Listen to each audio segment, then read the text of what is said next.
DM हाबानगर सामंखलाय तंनाय इउडिसि Prabir लुट पूर्व थानानि बोरै पुलिस बाय साकनांगिया ख्लायजाकनि बागै साकनो कतक सरी थिका अबनतयै कक्तिशाल पूर्व थानाव केरंकरं रघुनाथ मुखार्जीनो खबै थैनायनि नुखुंनि बखाक्तै बोरै पुलिसनो केबेंगै मामला ख्लायख्या।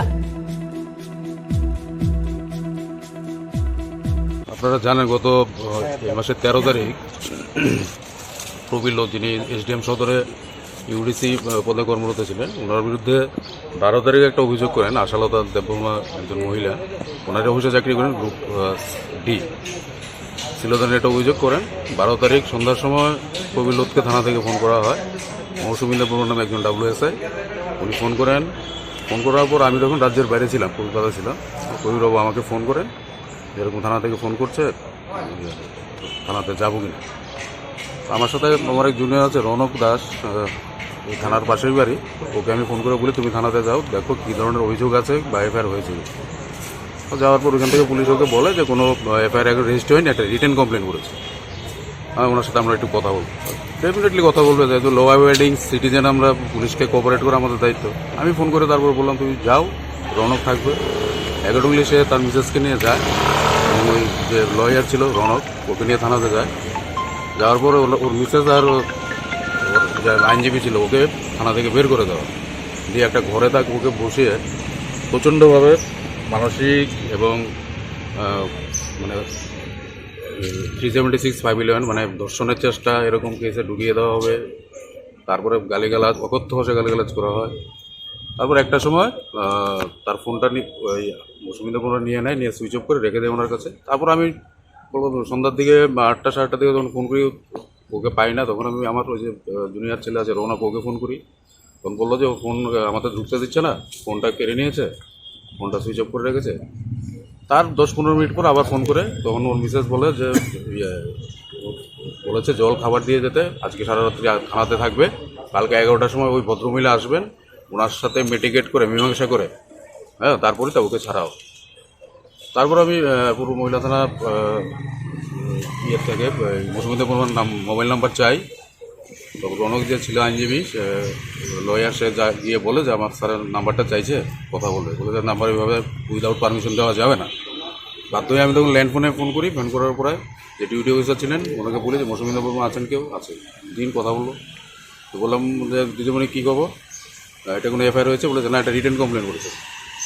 তো তাহলে রিটেন কমপ্লেন করলে আপনি তো ইন্টারোগেট করেছেন তখন প্রায় রাত্রি 9টা 9:15 বাজে এই সন্ধ্যা 6টা 6:30 থেকে ইন্টারোগেট করেছেন এটা ছেড়ে দিন বা কালকে আসতে হবে। ঠিক আছে কালকে আসবে। তারপর বললো কালকে আমি বললাম কালকে কেন আসবে 11টার সময় বললো না এটা একটা মীমাংসার মধ্যে যাওয়ার চেষ্টা করছে মীমাংসা করার একটা ইয়ে আছে। মীমাংসা করার দায়িত্ব কি পুলিশকে দিয়েছে নাকি either you register the case or you release the ডিটেইনি।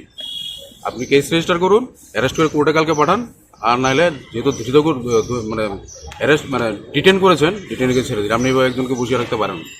তারপর ওনার সাথে আমার প্রচণ্ড হট্টগোল করার পর আমি তারপর বলেছি ঠিক আছে আপনি আপনার মতো করুন আমি কাল পরশু আগরতলা আসি আপনাকে আমি কোর্টে দেখবো। রাত্রি 9:30 পৌনে 10টার দিকে ওর মিসেসকে এবং যে লয়ার ছিল ডাকে মৌসুমী দেববর্মা ডেকে ওর মিসেসকে উনি একটা ডিকটেশন দেন যে আমার এরকম আমার আশালতা দেববর্মা আমাকে একটা কমপ্লেন দিয়েছিল আমার স্বামীর বিরুদ্ধে থানাতে এনেছি এটা আগামীকাল 11টার সময় আশালতা আসবে এখানে আলোচনার মাধ্যমে এটা ইয়ে হবে আমি আমার স্বামীকে সুস্থ দেহে ফেরত পেলাম। এবং আসার সময় আবার থ্রেট করেছে যে কালকে 11টার মধ্যে না আসলে কিন্তু 376/511 এই কথাটা আমাকেও বলেছিল যে আমার তো নিয়মে 376/511 কেস রেজিস্টার করে অ্যারেস্ট করতে হবে করুন অ্যারেস্ট এখন করুন অ্যারেস্ট বাকিটা আমরা কোর্টে বুঝে নেব। সেম কথাটা যখন থানা থেকে বলেছে এবং ওর মিসেস যখন যায় যখন লাস্ট রিটেনটা যখন দিচ্ছে এই মৌসুমী দেববর্মা ওর মিসেসকে এত ফিল্দি ল্যাঙ্গুয়েজ এত মানে বাজে ভাষায় মানে ওই মানে বিকৃত আমি জানি না মহিলা বিকৃত মস্তিষ্কের কিনা এত বিশ্রী ভাষায় মহিলাকে গালিগালাজ করেছে এবং ওই ভদ্রমহিলা মানে ভগবানের কাছে আমরা কৃতজ্ঞ ভদ্রমহিলাও সুইসাইড করি। তো এখান থেকে বেরিয়ে যাওয়ার পর তো মানসিকভাবে সে ভেঙে গেছে। তারপরে সকালবেলা অথবা পরের দিন 7:30টার সময় যখন মানে ল্যাট্রিনে ঢুকেছে ও বাথরুমে ঢুকেছে বেরোনা তখন ডাক্তাররা কী করছে তারপরে বেগে তো দেখলো সে সুইসাইড করেছে। এবং টোটাল বিষয়টাই এই মৌসুমী দেববর্মা এই আশালতা এদের আশালতা তো 1 তারিখের ঘটনা সে 12 তারিখে সে একটা রিটার্ন কমপ্লেন দিয়েছে রেজিস্টার করে নি 13 তারিখ 8টা 15 থেকে রেজিস্টার করেছে অলরেডি 8টা 14তে পোস্টমর্টম ডেড বডি পোস্টমর্টম জন্য পাঠিয়ে দিয়েছে, মানে মৃত ব্যক্তির বিরুদ্ধে এফআইআর। ত্রিপুরা পুলিশ এটাও একটা উদাহরণ রাখবো আর কি, যাদের গায়ের চামড়া বাঁচাতে। তা আমি তো এতদিন ছিলাম না, এরাও মানসিকভাবে এত শখ ছিল। তো আজকে আমরা এসেছি, এই যে প্রবীরবাবু এই যে মানসিক নির্যাতন, আশালতা দ্বারা মানে ওয়ান কাইন্ড অফ ব্ল্যাকমেলিং, মানসিক নির্যাতন, বিভিন্ন ফোন থেকে ওকে ফোন করে থ্রেট দেওয়া এই ঘটনার আগে, এই দুজনের বিরুদ্ধে আমরা এফআইআর করতে এসেছি। ঢুকবো, দেখি ওসি সাহেব কী করে। আমরা এফআইআর দেবো। আমরা পরবর্তী সময় এফআইআর হওয়ার পর আমরা এখানে বসে থাকবো না, আমরা এই সপ্তাহ বা সামনের সপ্তাহে হাইকোর্টে দুটো পিটিশন করবো। এবং যেহেতু ঘটনাটা পূর্ব মহিলা থানার ভেতরেই হয়েছে, শুধুমাত্র কি মৌসুমী দেববর্মাই সেখানে ছিলেন নাকি অন্যান্য অফিসাররাও ছিলেন বা কনস্টেবল? দেখুন, ডেফিনেটলি ডিউটি অফিসার থাকবেন, অন্যান্য কনস্টেবল আছে না। একে যখন ইন্টারোগেট করে ভালো বলতে পারবে, ওর স্ত্রী ভালো বলতে পারবে, এখানের মধ্যে আরও 5-7 জন ছিল, এরকম রাউন্ড করে নিয়ে ওকে মধ্যে বসে ইন্টারোগেট করেছে এবং চারদিক থেকে সব টিজ করছিল, হ্যাঁ, রেপিস্ট লাইক দ্যাট এরকম কথাবার্তা বলছিল। ও ডিনাই করছে যেরকম কোনো ঘটনা হয়নি।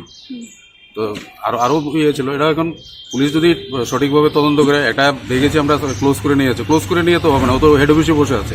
যার বিরুদ্ধে অভিযোগ তাকে সাসপেন্ড করতে হবে এবং এইচডিবিও সদর ইনভেস্টিগেশন আমরা না আমরা যেটা কোর্টে পিটিশন করবো, আমাদের যেটা চিন্তাধারা আছে, আমরা কোর্টের কাছে জুডিশিয়ারি অ্যাটেন্ড করেছি, হাইকোর্টে আমরা পিটিশন করবো।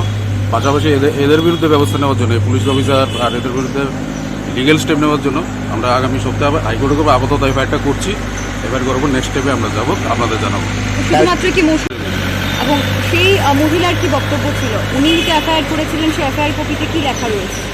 এফআইআর কপিতে লেখা রয়েছে 1 তারিখ সন্ধ্যার সময় প্রবীর লোধ যে মারা গেছেন, উনি নাকি ওনার শিবনগরের কোয়ার্টারে গেছে। যাওয়ার পর উনি চা করতে গেছেন, তখন পেছন দিয়ে ওনাকে জড়িয়ে ধরে শ্লীলতাহানির চেষ্টা করেছে।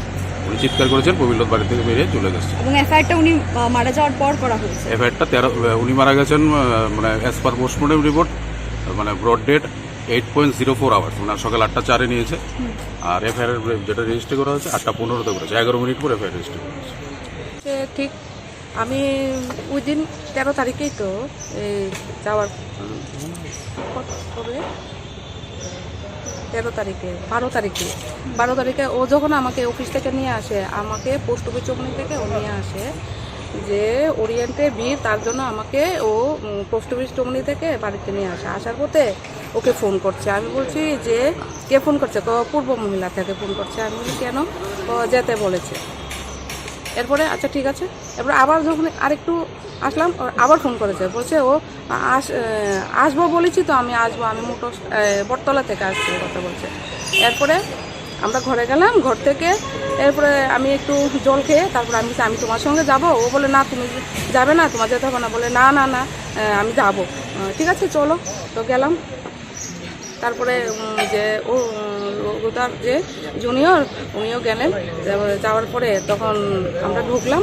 ঢুকার পরে আমরা বের করে দেওয়া হয়েছে, চলে যান আপনারা চলে যান। আর ঢুকার পরে এই যে মৌসুমী দেববর্মা, ওনার চোখগুলো বড় বড় হয়ে গেছে।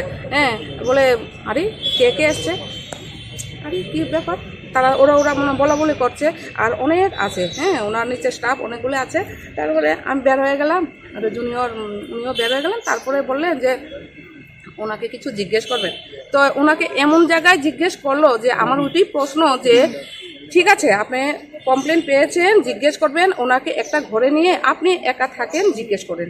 হ্যাঁ, অতগুলি মহিলার সামনে এইভাবে এইগুলি এত ফ্ল্যাগ ল্যাঙ্গুয়েজ ইউজ করেছেন যে মানসিকভাবে ও হারিয়ে গেছে। হ্যাঁ, সাথে ছিলেন না, আইনজীবীকে তো বের করে দিল, আমাকেও বের করে দিল, আসতেই দেয় না, সিঁড়ির উপরে উঠতে দেয় না। তারপরে আমি গেলাম, বের হয়েছি। এরপরে কতক্ষণ কি জিজ্ঞাসাবাদ করলো জানি না। তারপরে বললো আমাকে গেলাম, ভেতরে গেলাম। ওকে আরেকটা রুমে একটা মহিলাকে দিয়ে পাহারা দিয়ে রেখেছে ভেতরে, আমাকে আরেকটা রুমে নিয়ে গেল। ওকে যদি আমার মতো আরেকটা রুমে নিয়ে জিজ্ঞেস করতো তাহলে তবু ও মানসিক শান্তিটা পেতো না।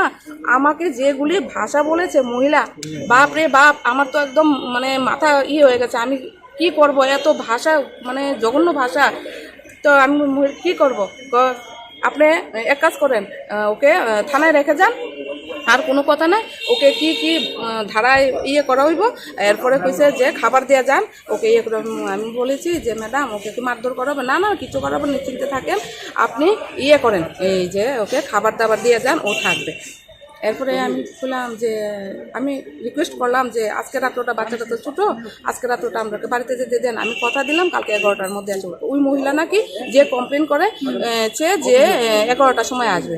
ঠিক আছে 11টার সময় আসবে তখন আমরা আসবো কথা দিয়ে গেলাম, না কথা দিতে হবে না, আপনার করতে হবে, যে লিখিত দিতে হবে। প্রথম তো লিখিত কথা কিচ্ছু বলেনি, পরে যে উকিল দাদা ফোন করার পরে বলেছে যে ঠিক আছে আপনি আসেন। তো গেলাম পরে দিয়ে বললো যে আপনি এমনভাবে লিখিত দিয়ে যান যে আপনারা কালকে সকালে আসবেন। আমরা তো বলছি লিখিত দিতে হবে না, আমরা বলছি যে কালকে আসবোই, মহিলা যখন আসবে তখন আসবো, কি করে আমরা মিউচুয়াল করি দেখি। আচ্ছা ঠিক আছে। এরপরে লিখলাম, কি লিখবো, এরকম লিখেন যে আপনারা সুস্থ মতো স্বামীকে ফিরে নিয়ে যাচ্ছেন, যে কালকে 11টার সময় দেখা করবেন, ও মহিলা আসবে। এরপরে বলে আমি ঠিক আছে আপনি যান। তারপরে আমার হাজব্যান্ডকে ডাকলো, ও এরকম লেখার পরে ঠিক আছে আপনারা যান। তো যাওয়ার পরে তো ভালোই গেলাম ঘরে, পরের দিন আসবো, ঘরে গিয়ে কাজকর্ম করলাম, সব কিছু ঠিকঠাক। সকালবেলা দেখলাম আমার সকালবেলার কাজ শেষ, ভাবছি ও চা করেছি ডাকবো, ডাকছে ওকে যে সাড়া দেয় না লেট্রিনের মধ্যে। তারপরে আমার ভাগ্নাকে ডাক দিলাম, দেওয়ার পরে ও ভাগ্না দরজা খুলে দেখলো হ্যাং হয়ে আছে। আমি চাই যে মৌসুমী দেববর্মা যেভাবে আমাকে কথাগুলি বলেছে, যে আমার হাজবেন্ডকে নিশ্চয়ই বলেছে রেপ চার্জের বিষয়টা কি আপনার সামনে বলেছেন? হ্যাঁ রেপ চার্জ দিয়ে দেবেন, এটা কি আপনার সামনে বলেছেন? বলেছে তো, আমাকে বলেছে এরকম ফেলবে বলেছে। এরপরে কিরকম ব্যবহার ছিল আপনার ওই মহিলা থানার ওই যে মৌসুমী দেববর্মা একদম জঘন্য। আমি বলেছি প্রথমে মহিলা যখন আমাকে নিয়ে গেল একটা রুমে, তখন আমি ম্যাডাম আপনার নাম কি, কেন আমাকে বলে কেন না জিজ্ঞেস তো করতে পারে, আপনি যখন আমাকে জিজ্ঞেস করলেন আমিও তো জিজ্ঞেস করতে পারি আপনার নামটা, বলেনি। তখনই বলেছে প্রথমেই এরকম কথাগুলি একদম অন্যরকম, আমার ভালো লাগেনি। আমি বলছি তখন মনে মনে নিশ্চয় ওকে আরও বাজে কথা বলেছে, ও ভেঙে পড়েছে। তো রাস্তা দিয়ে যাবো, শুধু তো আমাকে কিছু বলেনি, আমাকে যা বলেছে সব আমার হাজব্যান্ডকে আমি বলেছি, কোনো কথা আমি গোপন রাখিনি, সব বলেছি। কিন্তু ওকে যে বলেছে ওর তো কষ্ট লেগেছে, আমাকে বলেনি ওর কথাটা, ওর উকিলকে বলেছে। এরপরে আমি চাই মৌসুমী দেববর্মা প্লাস আশালতা দেববর্মার যাতে কঠোর শাস্তি হয়। তাইনের ওনার কথার যে ভাষা, ওই ভাষার যে প্রয়োগ করেছে, ওই কথা অনুযায়ী আমার হাজব্যান্ড ভেঙে পড়েছে, যার নাকি আমার সারা জীবন আমার এইভাবেই থাকতে হবে। যে আমি চাই আমার হাজব্যান্ড, একজন মহিলার ছাতি হলো হাজব্যান্ড, হ্যাঁ, তার আমার মাথার ছাতিটাই ও কেড়ে নিয়েছে। আমি চাই ওর আর ওই যে কমপ্লেন করেছে কঠোর শাস্তি হোক। এই ঘটনার পর কি আপনাদেরকে ফোন করে? না কিছু করেনি ম্যাম, কিছু করেনি। আশালতা দেববর্মাকে আপনি কি পার্সোনালি চেনেন? না আমি কি চিনি না। আচ্ছা, এখন ওনাদের দুজনের নামে আপনার এফআইআর? হ্যাঁ ওনার দুজনের নামে এফআইআর করবো, যাতে ওদের দুজনে কঠোর শাস্তি হয়।